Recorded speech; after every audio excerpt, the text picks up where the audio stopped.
Morning friends, मैं हूं कुलदीप और कुलदीप ट्यूटोरियल में आपका हार्दिक स्वागत है। पिछली क्लास में अपन ने बात की थी बाल मनोविज्ञान के बारे में। आज उसी टॉपिक को कंटिन्यू करेंगे। आज अब बाल मनोविज्ञान की कुछ परिभाषाओं को देखेंगे। तो अपन शुरू करते हैं। सबसे पहले क्रॉ एंड क्रॉ महोदय की परिभाषा। क्रॉ एंड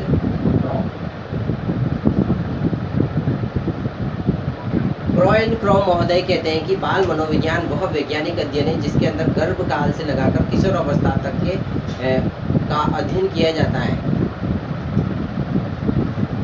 गर्भकाल से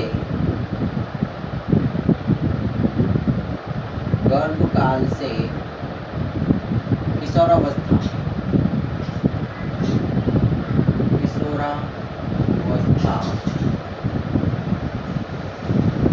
क्रॉ एंड क्रॉ महोदय कहते हैं कि बाल मनोविज्ञान एक ऐसा मनोविज्ञान है, ऐसा वैज्ञानिक अध्ययन है जिसके अंदर गर्भकाल से लेकर किशोरावस्था तक के प्रारंभ का जो अध्ययन किया जाता है। किशोरावस्था के प्रारंभ तक का अध्ययन, किशोरावस्था के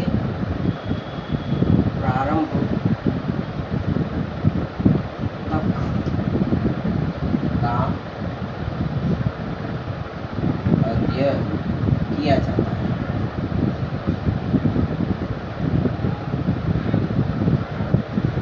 क्रॉ एंड क्रॉ महोदय कहते हैं कि बाल मनोविज्ञान एक ऐसा मनोविज्ञान है जिसके अंदर बालक के गर्भकाल से लेकर किशोरावस्था तक के प्रारंभ तक का जो अध्ययन किया जाता है वो बाल मनोविज्ञान के अंतर्गत आता है। मुनरो कहते हैं, एक परिभाषा और है मुनरो महोदय की।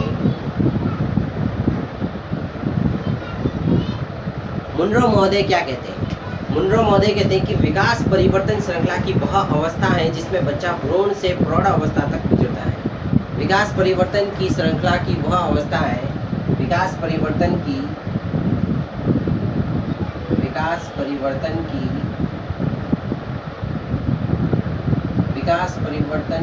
वह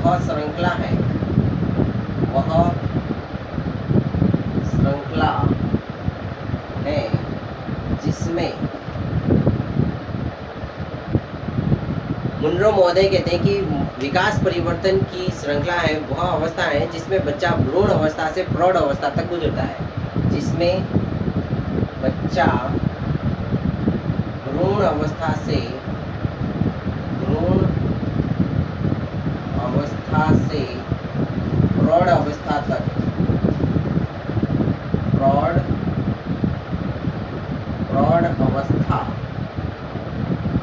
प्रौढ़ अवस्था तक गुजरता है।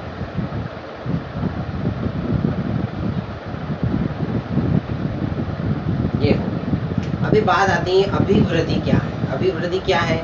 जिसके अंदर शरीर और अवयवों में मात्रात्मक जो परिवर्तन होता है वो अभिवृद्धि है। हरलॉक महोदय क्या कहते हैं?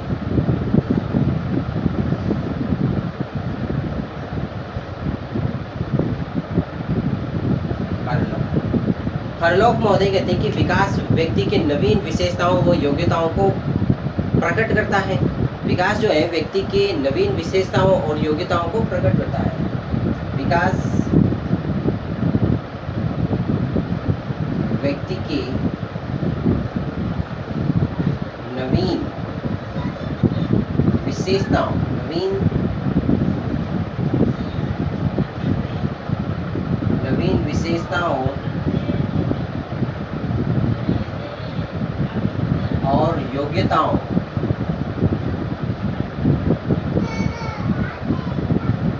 और योग्यताओं को प्रकट करता है,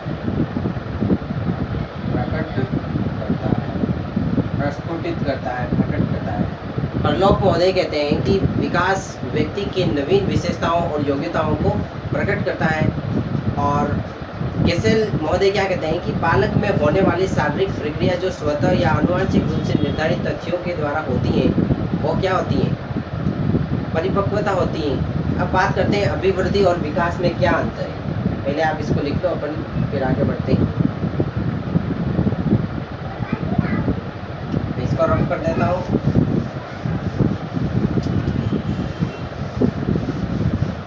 अभी अपन बात करते हैं अभिवृद्धि और विकास के अंदर क्या डिफरेंस है। नंबर 1, अभिवृद्धि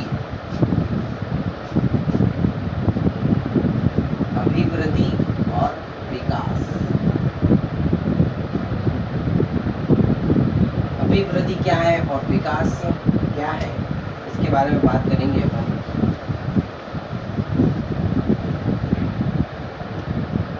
अभिवृद्धि जो होती है वो क्या होती है, मात्रात्मक होती है, और विकास क्या होता है, मात्रात्मक और गुणात्मक दोनों होता है। अभिवृद्धि क्या है, मात्रात्मक होता है। अभिवृद्धि होती है जो मात्रा के अंदर हो, किसी के अंदर जो अभिवृद्धि होती है या ग्रोथ कह सकते हैं जिसको, वो कैसे होती है, मात्रात्मक होगी।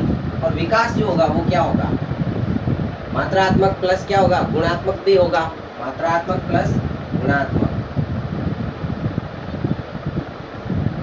मात्रात्मक प्लस गुणात्मक।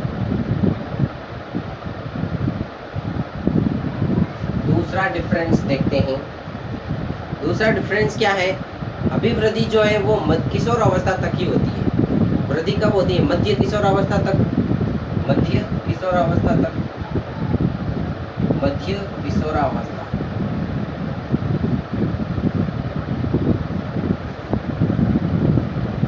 अभिवृद्धि जो होती है वो किशोरावस्था तक होती है, उसके बाद में रुक जाती है। जो हम कहते हैं बच्चे की हाइट बढ़ गई, तो वो कब होती है, मध्य किशोरावस्था तक होती है, उसके बाद में रुक जाती है। लेकिन जो विकास होता है वो क्या होता है, जीवन पर्यंत होता है। विकास क्या होता है, जीवन पर्यंत। विकास जो होता है वो क्या होता है, जीवन पर्यंत होता है। तीसरा अंतर जो है अभिवृद्धि और विकास के अंदर, अभिवृद्धि एकीकृत नहीं होती है, विकास प्रक्रिया का एक भाग होती है। अभिवृद्धि क्या होती है, एकीकृत नहीं होती है। अभिवृद्धि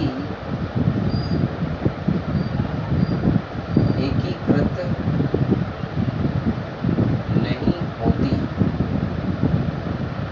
विकास का भाग होती है। विकास का भी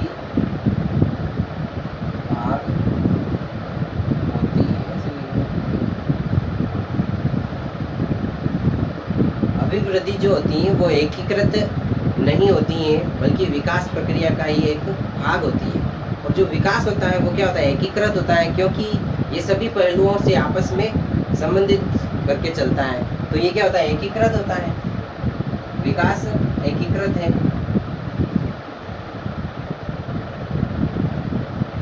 अगला पॉइंट देखते हैं।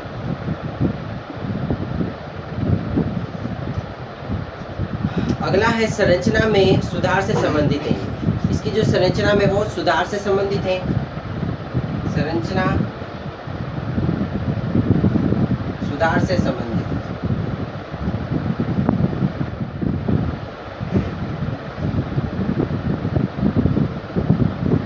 इसकी जो संरचना है वो क्या है, सुधार से संबंधित है। अभिवृद्धि के अंदर जो भी संरचना है उसका अपन सुधार कर सकते हैं, सुधार से संबंधित है। विकास के अंदर क्या होता है, संरचना व कार्य में सुधार करते हैं, संरचना व कार्य के अंदर सुधार करते हैं, संरचना व कार्य में सुधार।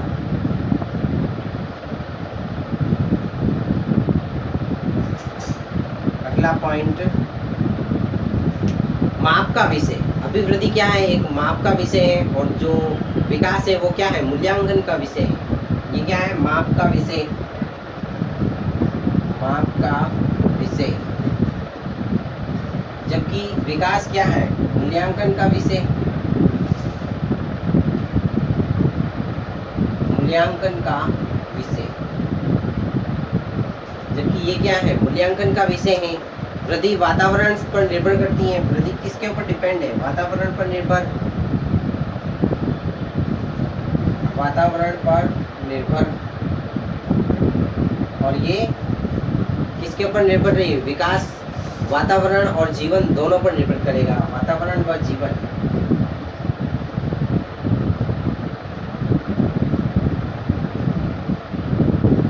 दोनों पर निर्भर रहेगी ये। अच्छा, आप इसको कर लो, तब तक आगे चलते हैं फिर।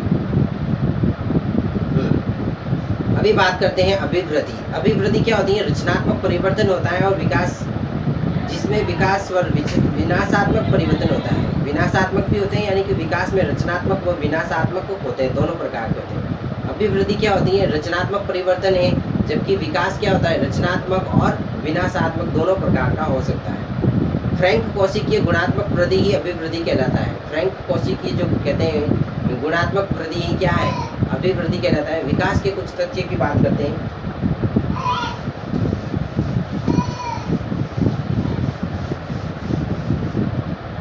विकास के तथ्य या विशेष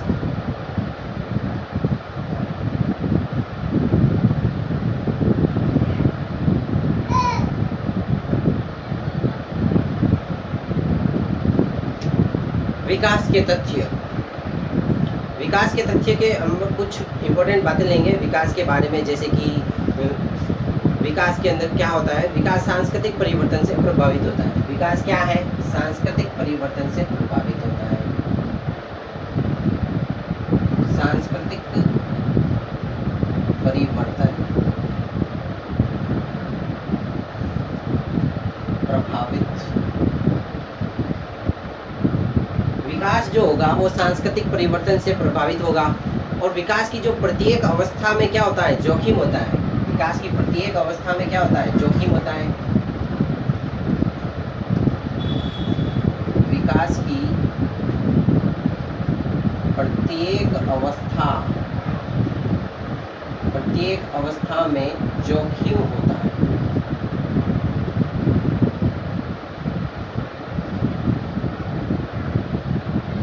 विकास की जो प्रत्येक स्टेज होगी उसके अंदर क्या होगा, हर समय एक जोखिम रहता है। और विकास क्या होता है, संचयी होता है। विकास क्या होता है, संचयी। विकास संचयी, विकास संचयी होता है। और विकास के बारे में क्या बात करते हैं, विकास एकीकृत प्रक्रिया है। विकास एकीकृत है। विकास एकीकृत है। ये कौन कहता है, हरलॉक महोदय कहते हैं। विकास एकीकृत होता है, ये कौन महोदय कहते हैं, हरलॉक महोदय कहते हैं। तो आपको याद रखना है, ये आपको कथन और डिस्कस के रूप में इस प्रकार के क्वेश्चन दिए जाते हैं। विकासात्मक, विकास परिपक्वता और सीखने का परिणाम है। विकास क्या है, परिपक्वता व सीखने का परिमाण है। विकास परिपक्वता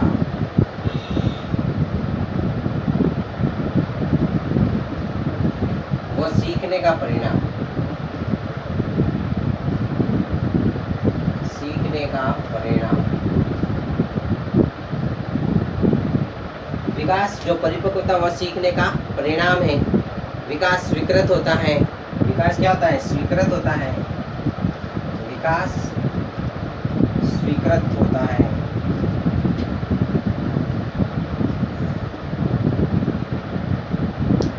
और विकास निर्वात में नहीं घटित होता। विकास जो होता है वो निर्वात में नहीं घटित होता। यह विशिष्ट एवं सामाजिक सांस्कृतिक संदर्भ में होता है। विकास निर्वात में नहीं होता है। विकास निर्वात में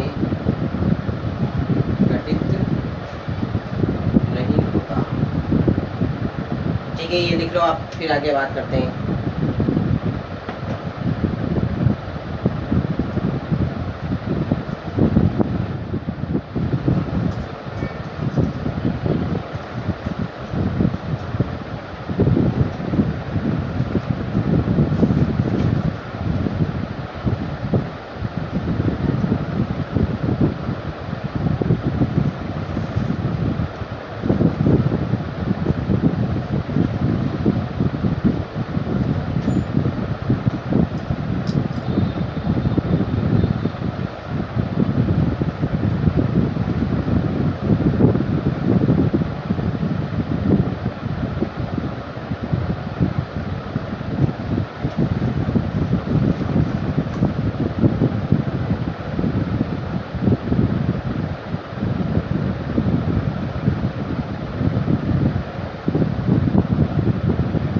हाँ दोस्तों, ये हो गया होगा आपके।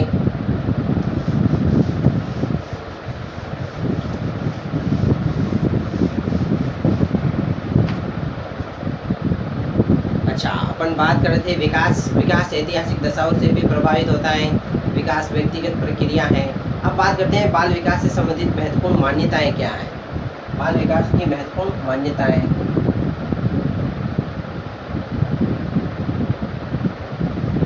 बाल विकास की मान्यताएं। मान्यता क्या है इसकी? जैविक परिपक्वता की मान्यता। पहली क्या है? जैविक परिपक्वता की मान्यता। जैविक परिपक्वता की मान्यता। जैविक परिपक्वता की मान्यता। पहली मान्यता है जैविक परिपक्वता की मान्यता, जो किसने दी है? प्रमुख प्रतिपादक स्टैनले हॉल और गेसेलमोर है। इसके प्रतिपादक कौन है? प्रतिपादक है स्टैनले हॉल, स्टैनले हॉल तथा गेसेलमोर है। स्टैनले हॉल तथा गेसेलमोर जो है जैविक परिपक्वता की मान्यता के प्रतिपादक है। इस मान्यता के अनुसार विकास जो होता है मुख्यतः आनुवांशिकता से प्रभावित होता है। विकास आनुवांशिकता से प्रभावित। आनुवांशिकता से प्रभावित। ये जो बताते हैं, ये कहते हैं कि विकास जो होता है वो आनुवांशिकता से प्रभावित होता है तथा व्यवहार प्राकृतिक नियमों द्वारा तय होता है। दूसरे है व्यवहारवादी सिद्धांत की मान्यता है। दूसरा है व्यवहारवादी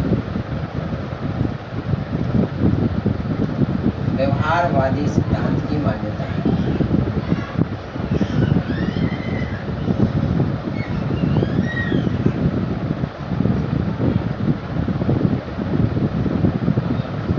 दूसरा है व्यवहारवादी सिद्धांत की मान्यताएं। इसके प्रमुख प्रतिपादक हैं वॉटसन और B.F. स्किनर। वॉटसन तथा स्किनर, B.F. स्किनर। वॉटसन महोदय तथा वॉटसन को व्यवहारवादी मनोविज्ञान का जनक भी कहा जाता है। जब कल मैंने आपको वन लाइनर नोट्स दिए थे, उसके अंदर आपके दिया हुआ है सारा कि इसके वॉटसन को व्यवहारवादी मनोविज्ञान का जनक कहते हैं और व्यवहारवादी सिद्धांत की जो मान्यता है वॉटसन और स्किनर महोदय ने दी है। अब बात करते हैं संज्ञानात्मक विकास संबंधी मान्यता।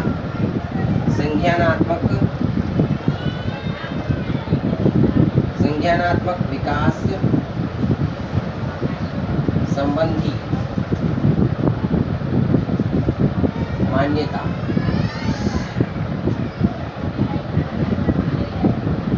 संज्ञानात्मक विकास संबंधी जो मान्यता दी गई है, ये किसके द्वारा दी गई है? जीन पियाजे। संज्ञानात्मक विकास के प्रतिपादक कौन है? जीन पियाजे ये इसके प्रतिपादक है। जीन पियाजे महोदय जो है संज्ञानात्मक विकास के, और इस विचारधारा के अनुसार विकास को सर्वाधिक प्रभावित उनकी मानसिक क्रिया करती है। विकास को सर्वाधिक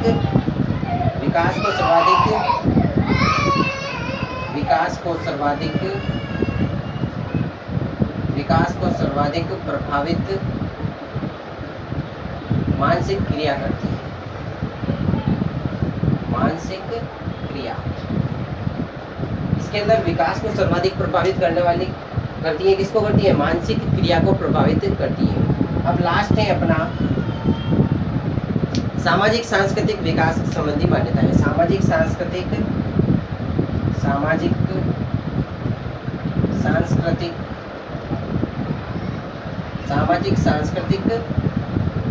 सांस्कृतिक विकास संबंधी मान्यता है। विकास संबंधी मान्यता।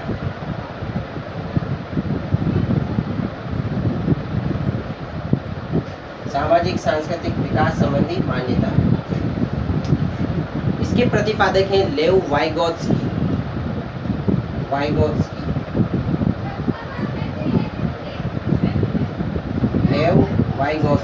लेव लिख सकते हैं इसके आगे। लेव वाइगोत्स्की जो महोदय हैं इसके प्रतिपादक हैं, और ये कहते हैं कि बाल मनोविज्ञान के क्षेत्र की नवीनतम विचारधाराएं जो बाल विकास में सामाजिक और सांस्कृतिक कारकों को महत्वपूर्ण बनाती हैं। नवीन विचारधाराएं, ये नवीन विचारधारा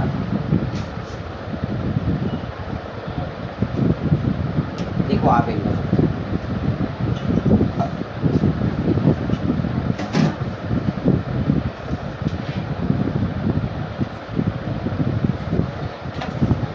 अच्छा, आपने ये लिख लिया होगा, अपन आगे बात करते हैं।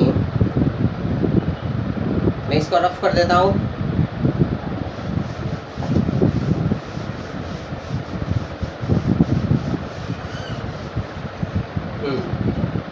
बाल विकास के सिद्धांतों की बात करेंगे। बाल विकास के सिद्धांत,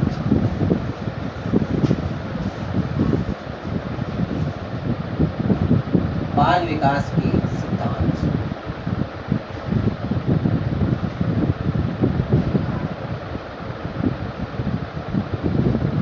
बाल विकास के सिद्धांत, पहला सिद्धांत जो है सतत विकास का सिद्धांत, निरंतरता का सिद्धांत, सतत विकास का सिद्धांत। सतत विकास या उसको कहते हैं निरंतर का सिद्धांत, का सिद्धांत। सतत विकास या निरंतरता का जो सिद्धांत है, इसमें विकास निरंतर होता रहता है। ये हरलॉक महोदय कहते हैं। हरलॉक महोदय क्या कहते हैं? गर्भ काल से मृत्यु तक। हरलॉक क्या कहते हैं? हरलॉक महोदय गर्भ काल से मृत्यु तक, गर्भ काल से मृत्यु तक। सतत विकास, निरंतर विकास, हरलॉक महोदय कहते हैं कि गर्भ काल से लगाकर मृत्यु तक विकास होता रहता है।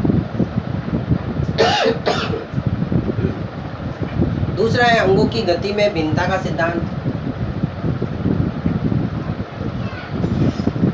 अंगों की गति में भिन्नता का सिद्धांत। अंगों की गति में भिन्नता का जो सिद्धांत है, ये दिया है सिर का विकास पहले और हाथ और पैर का बाद में होता है। इसमें सिर का विकास पहले होता है,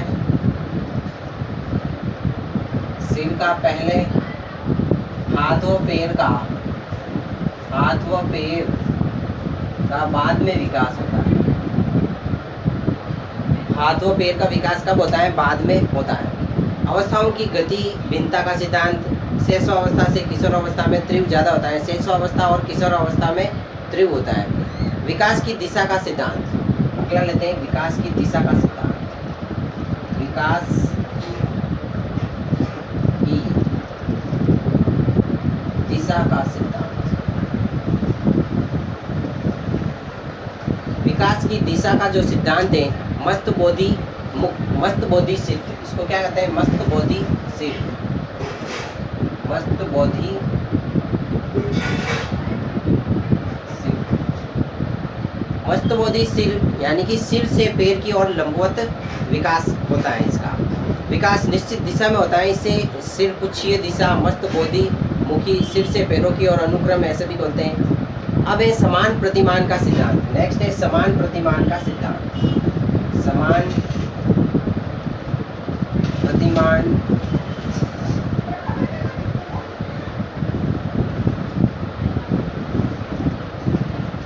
समान प्रतिमान का सिद्धांत, संपूर्ण मनुष्य जाति के जो विकास है एक ही क्रम के अंदर होता है, सिर से पैर की तरफ। समान प्रतिमान का सिद्धांत। अगला है एकीकरण का सिद्धांत। एकीकरण का सिद्धांत। एकीकरण का सिद्धांत में क्या होता है? पहले संपूर्ण अंग को, फिर अंग के भागों को, फिर दोनों को समन्वित करके स्थापित कर लेना, ये एकीकरण का सिद्धांत। उसके बाद में भविष्यवाणी का सिद्धांत।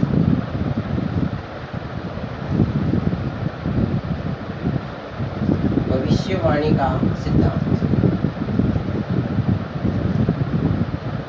भविष्यवाणी का सिद्धांत, इसमें क्या होता है? विकास के विषय में भविष्यवाणी की जा सकती है। व्यक्तिगत विभिन्नताओं का सिद्धांत और अधिगम एवं परिपक्वता का सिद्धांत, फिर वर्तुलाकार सिद्धांत, और इसमें बहुत सारे सिद्धांत दिए हुए हैं। जो अपन इम्पोर्टेंट है वही बात करेंगे, बाकी की बात नहीं करेंगे, ठीक है। भेदात्मक विकास का सिद्धांत। भेदात्मक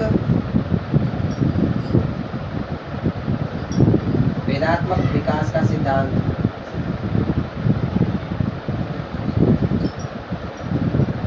ये कुछ सिद्धांत है जो बाल विकास से संबंधित है। वर्तुलाकार प्रगति का सिद्धांत, वर्तुलाकार भी लिख सकते हैं, वर्तुलाकार प्रगति का सिद्धांत।